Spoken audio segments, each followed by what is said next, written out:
The reason I would come back out, let's say our covenant is a max on 10, which is most institutions, that is max arena. Okay. All right. So 10 is the max allocation. Because if you're going, you basically, if you have LPs or you have other shareholders or you have other constituents, you've told them you have a covenant of diversification and it might be 10%, whatever it is, but it's not much higher than that. So when you get to 12% at the end of a quarter in your crypto, you're going to trim back to fiat.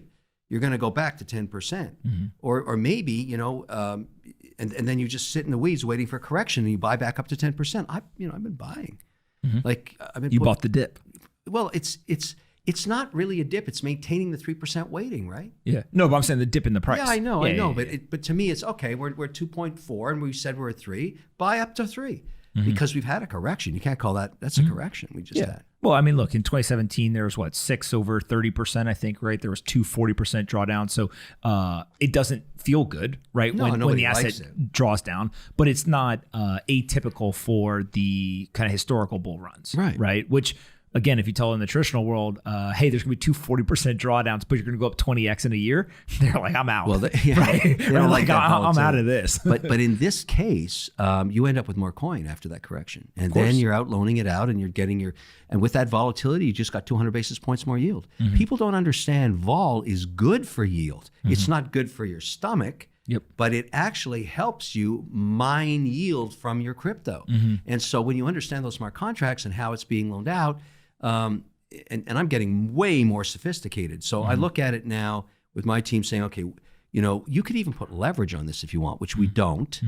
But I think that's a crazy chicken move. But you could really goose your yields. Why are you only targeting 4.5% to 8%? Some of these can pay 20% or 30%. What's your duration? What duration? Well, that's what I'm asking you, right? Is it just you're saying, hey, I want to be able to earn the 4.5% to 8% forever, and the 20 to 30% is only there for a couple of weeks or a couple of months? Like, how do you think about yield versus duration? So what we don't have is a long history of what that curve on duration looks like. You just don't have it. We're all pioneers in this, and because I'm a bond guy, I've been a bond guy for decades, and so what I look at is duration and quality.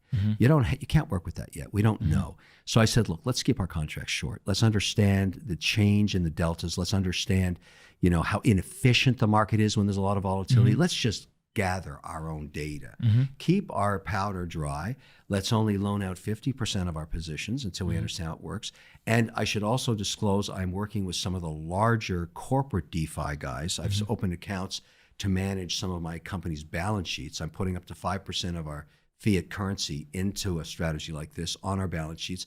I don't talk about that too much, but I'm letting you know. I'm saying, guys, we're in, let's say I have an operating company that's sitting with, $30 million in cash. Let's put $1.5 million into this strategy. We'll open an account. You'll understand how it works. You're the treasury. Let me show you how it works, how I'm doing it. Let's disclose to, if they're private, we just have to disclose to our LPs what we're doing. I haven't anybody said to me, no, I don't want that. Everybody wants to learn. So instead of making nothing on our cash, which we're basically under inflation, we're losing money on our cash, we're picking up, we're doing better than 4.5. That was a few weeks ago when coin was very stable. Now, like today, you can get 7, 8, 9, as you know. So it's not impossible. And so I think it's why only put 5% of the company's assets? Why not do more if it's just yield? You're not taking the price risk necessarily in terms of that's the goal. Because the compliance departments are all in that, let's tiptoe in. You know the concern. It really is a 3% number right now. There are some at 5. But here's the thing that everybody should understand, because I live in this world, the potential is huge. You've got less than 1% of global corporations even thinking about crypto right now.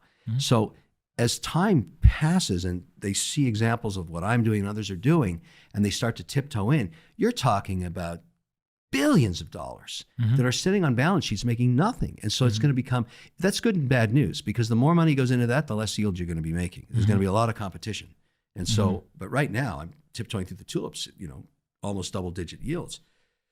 I think it comes down commensurate with the volatility. So here's the thing you gotta understand. I don't want to get too complicated, but let's say when you put a lot of Bitcoin on your balance sheet, you're going to have vol. You're going to have volatility. The criticism of Tesla we've been watching. They showed on CNBC today all the balance sheets that have, crypto on it. They're all down because people think, oh, woe is me. They've got crypto. It's going to affect their balance sheet. It does, but at the same time, they're loaning it out. if they're smart, and they're bringing in yield that they never used to make on their cash. So over time, when people understand this, it'll offset it.